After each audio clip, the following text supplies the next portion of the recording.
La fièvre typhoïde et paratyphoïde sont les maladies infectieuses potentiellement mortelles en l'absence de traitement. Les fièvres surviennent le plus souvent dans les zones où l'hygiène est précaire et frappent principalement les pays en voie de développement.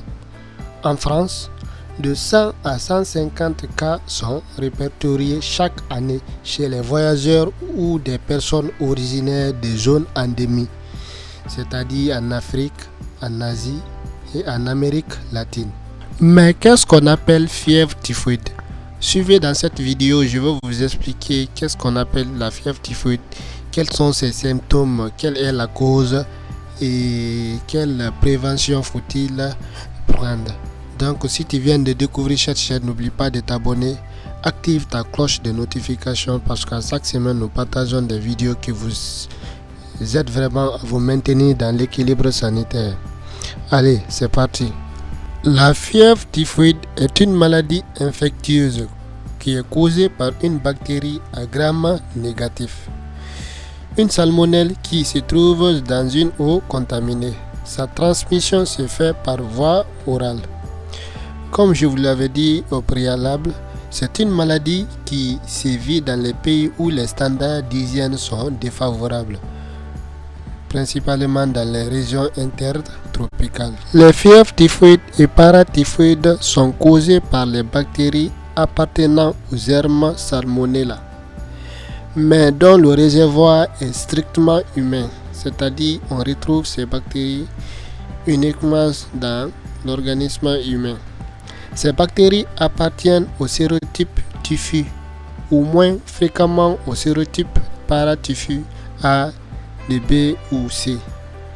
La contamination résulte le plus souvent de l'ingestion d'eau ou d'aliments ayant subi une contamination fécale d'origine humaine ou d'une transmission directe de personne en personne. 1 à 3 semaines après la contamination, survient une fièvre continue accompagnée de maux de tête, d'anorexie, d'abattement, de douleurs abdominales avec diarrhée ou constipation. Dans les formes bénignes, l'état reste stationnaire pendant une quinzaine de jours, puis la convalescence dure plusieurs semaines. Dans les formes plus graves, où des complications peuvent survenir au niveau de l'intestin, du cœur ou du cerveau, la typhoïde peut être fatale en l'absence de traitement. Le taux de mortalité est de 10% à l'absence de traitement d'antibiotiques efficace comparé à moins de 1% pour les autres formes de salmonellose. Une antibiothérapie appropriée abaisse le risque de mortalité à moins de 1%.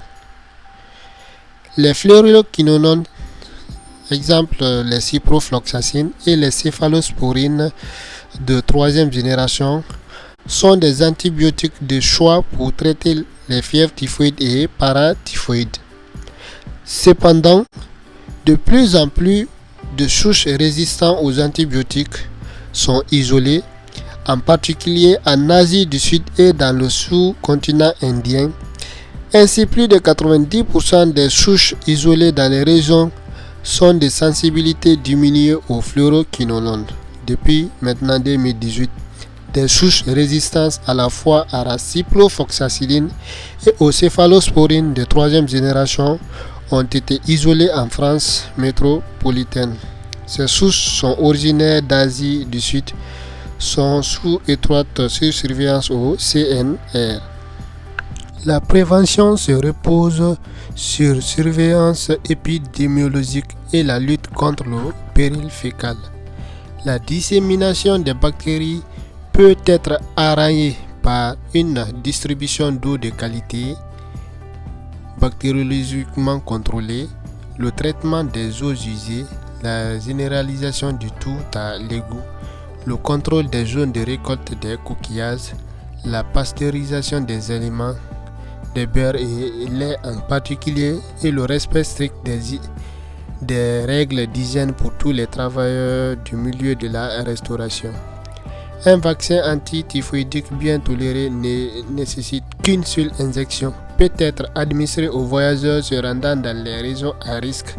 L'effet protecteur dure 3 ans et le taux de protection en zone endémique est de 60%.